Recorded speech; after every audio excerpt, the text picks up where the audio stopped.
Any digital delay, or do you have a few recommendations of ones that people should look out for, and how much should they pay for them, and are they going to work? Well, That's not helpful. what you should look out for on there are so many digital delays out there, and there are so many old ones now because people can buy really cheap new digital delays that are all singing, all dancing. But the thing about some of the old ones, for example, the Korg did a rack series called the SDD series, which the Edge used for his guitar input. It's got a legendarily nice sounding preamp on it. There are loads of old rack digital delays that you can pick up for next to nothing. They might be a bit cranky, but they'll probably be interesting. What I look for in a not so easy to use in this sort of setup. And that's the thing. Rack gear's great, but you kind of almost you don't need a rack. You can just stack it there, but you're kind of doing that. Whereas pedals, I love pedals. When I first started out, I didn't have enough money to buy loads of rack gear. And so the way I made all the sounds I wanted was using effects pedals because they were cheap and they were small. And so yeah, what I'm looking for in a digital delay is I'm ideally looking for something that's... Let me guess. Nice knobs. No, actually. But knobs, definitely. Lots of knobs. Knobs you can play. So what I don't want is one button that I have to scroll through a menu, that's what a lot of modern gear is like. I hate that.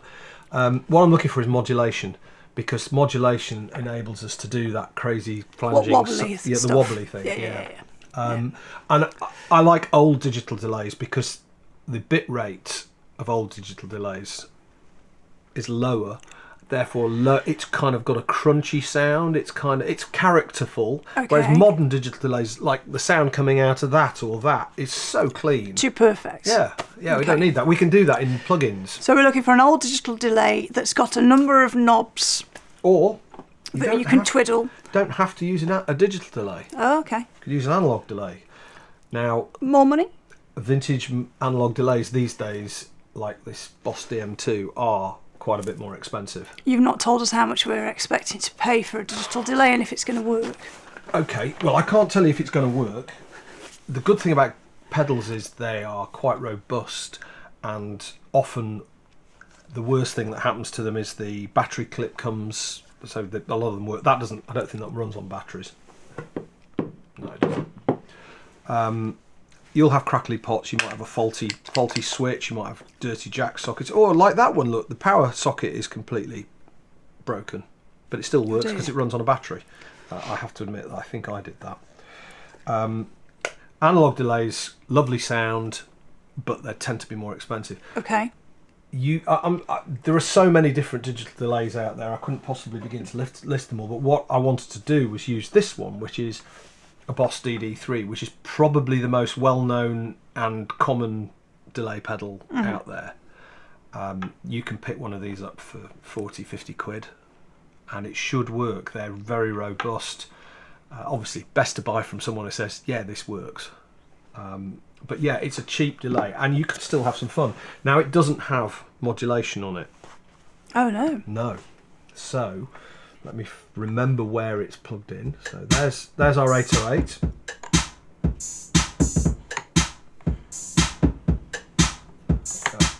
Helps if you switch it on. That's always advisable.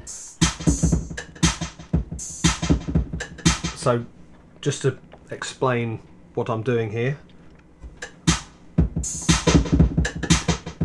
I'm using the effects send to send the signal out of the mixer into the DD3, which is turned up to maximum level, so it's echo. You're just hearing the echoes. Okay.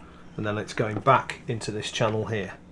So that's the workflow with a mixer. Or it could come back into, there'll be an effects return, but I like to bring an effect. Why do I like to do that? You might want to ask me that. Why do you like to bring the effect back into the input? I'm glad you asked me that, because so there you go. That's all very nice.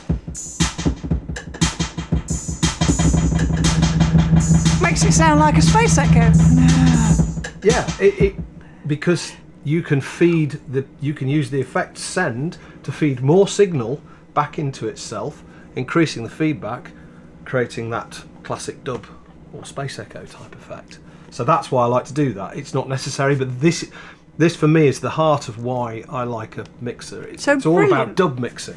Okay. Okay. So for £150 and an iPhone app, it can make the same sound as a Space Echo. Sort of. Yeah. It might not be quite the same as a Space Echo, but it's you don't have to spend a lot of money to have fun with hardware. And if you're a guitarist or you've got a synth or you've got a drum machine, you can literally with a guitar pedal and a cheap old mixer. And don't be afraid of trying. You could try all sorts of weird and wonderful things like old cassette recorders, old hi-fi amplifiers. Jam your signal into the cassette input or the radio input or even the phono input. That might get a bit noisy, but you don't have to even use a mixer. You can use all sorts of things that'll take an audio signal and see what happens. And you're not going to electrocute yourself. Probably not. And you're not going to blow up the equipment. Maybe. Is that all part of the fun? It's all part of the fun, yeah. Not the electrocuting yourself. That I don't recommend. But yeah, you sometimes I have abused things to the point where they have given up. But most things like these, they're built. They're idiot proof. This has been built to be used by a consumer who knows nothing, and therefore, I can put a massive line level signal into the microphone input. I was resisting using that phrase. What's that? Idiot proof? Yes. So, just going back to our humble little DD3, which is about as basic a pedal as you can get. You can buy cheaper pedals as well. There are now. I mean, in the days these were made in Japan. This one is actually a Japanese one, which are now actually this is quite an expensive one. But the new DD3. It sounds close. It doesn't sound quite as nice as this one. Okay. I could go into detail about that, but I probably won't. How do you know the difference? Because I've been doing this a very long time. It's got a blue label. It's Japanese blue label, and I've looked inside, and it's got a long chip in it, which means it's the same as a DD2. It's a very early one. You could have stopped at blue label. Exactly. There you go. So you can buy a modern DD3. You can buy a cheap Chinese delay pedal, probably for 20 quid. And it'll work. You can probably buy one new for that sort of price. Everything now is so cheap, so you don't have to buy old stuff. I buy old stuff because I like to recycle. I don't like to buy new stuff that's going to get chucked in landfill in a couple of months' time. And also, moving into slightly different territory, if you buy the old stuff, it'll increase in value, or certainly it won't lose value. Shouldn't lose unless you blow it up. Well, yeah, it doesn't help if you blow it up. I mean, yeah, that's not why I buy old gear. Actually, I buy old gear because I like the sound of it, and I tend to like the workflow. But yes, it has worked out quite nicely. That Grampian 636 there that I paid, I think that one was 120 quid. They're now several thousand. Yeah, I mean, okay, a blue label Japanese Boss DD3. I don't know how much they are now. They're probably 150, 200 quid. But there's no reason not to use a new one because the new ones sound great. I was just going to show you what to do if you haven't got the modulation and still get that boingy sound. I thought you'd showed us that. Had I? I don't think I had. In fact, I'm sure I haven't. Do it again. Okay, I'll do it again. So there we have iPhone 808 going into the DD3. You turn the feedback right up. And then go on to one of the very short delay settings. And then mess with the delay time. So actually you modulate the delay time.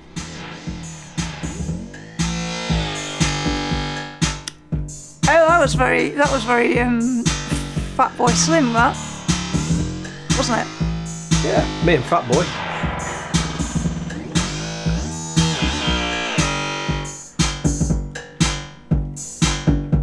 And that sounds like we're back in Soulwax territory there, which we love. So that is, the feedback's just on the edge of feeding back. So you play the pedal, you don't play the mixer? You can play the mixer because remember, it's coming back onto that channel. I can now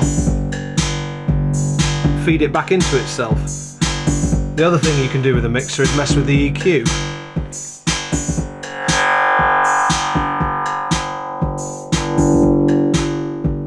Hear the difference in those?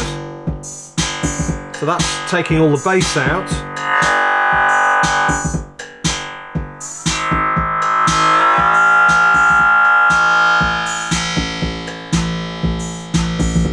Taking the top end out.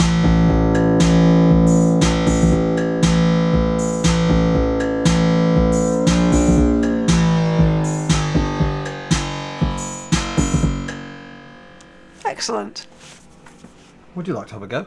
I'm not sure I dare. It's my turn. Over to you. I'm off for a cup of tea.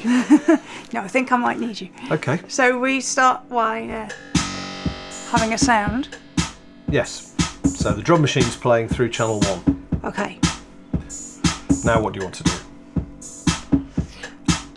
Make it sound all wibbly wobbly. Wibbly wobbly. Yes, that's a technical term. Very good. So, handily, things are labelled. Wibbly wobbly. Well, effect. So it's going into this one. Yep. So if I move this, it'll Yep. change. Oh, there it is. That's brilliant. I love it. Why have I not done this And before? thank you very much for watching. And now can I Yeah. move Now, some of these right. as well? So, leave that one. What you've got, what you want to mess with is the feedback and the delay time. So if you try lowering the feedback, Okay. It's gone.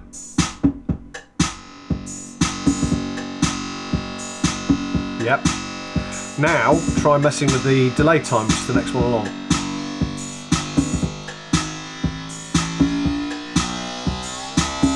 You too can be Fatboy Slim. Fantastic. It's a lifelong ambition fulfilled. I always loved that noise. Thought it was great. Well, that's brilliant. Right, now let's go for some next level stuff. Take both, one hand on that one and one hand on that one. No, not both at the same time. It's all stopped. Turn the feedback back up.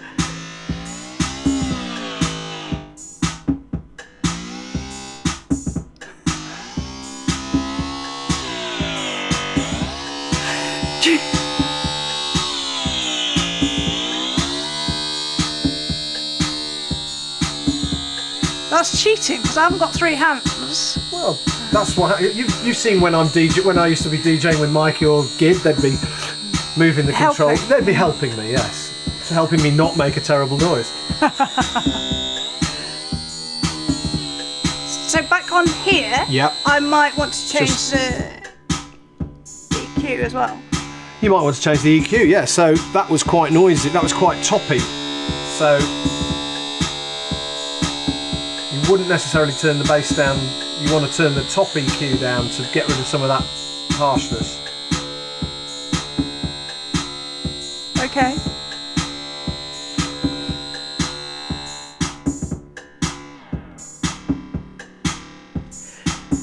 Now, would you like to do some dub mixing? Yeah, of course. For sure.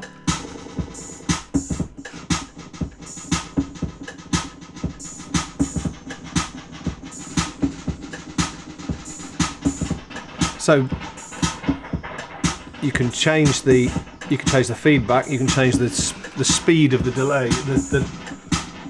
What did you do then, though? You What did I do? just changed something. Yeah. So this selects between the different delay times. So we're on short delay, which is very, and as you switch between a medium delay, Okay. that's a medium delay, and then a long delay.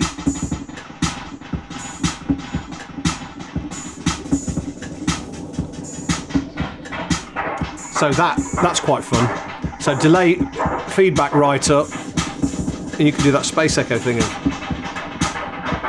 So short delay is Fatboy Slim, medium delay is dub. Medium to long delay, dub, yeah, Okay. and in between you've got David Gilmour.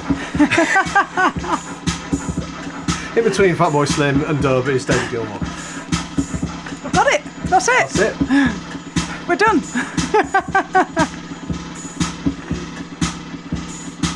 Oh, here she goes.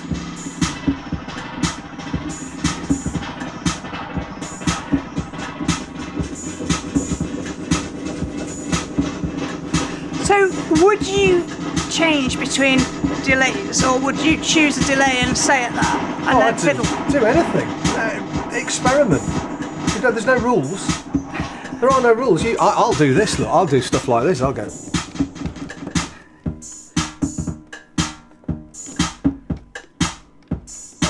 I'll break it.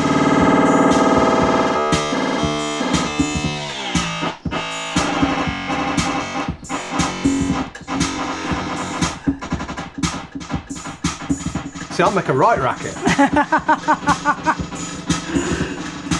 Just on a practical note, they're very wibbly wobbly on a shiny table. Yes.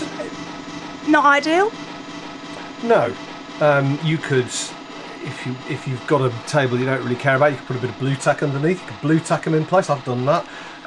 People who have pedal boards, the pedal boards are made of sort of a carpet material or a sort of material, and you actually put self-adhesive Velcro on the bottom of your pedals, so that stops them moving around. I always think of pedal boards as being for guitarists. No. Why should they have all the fun? Absolutely not. A pedal board is for anyone who enjoys messing with sound. Okay. It's just that guitarists they were the preserved guitarists for a very long time, but they're definitely not guitarists anymore. They're ours as well. He says as a frustrated guitarist. I think that's enough. Let's turn the feedback down then. Brilliant. Thank you. You're welcome. Thank you.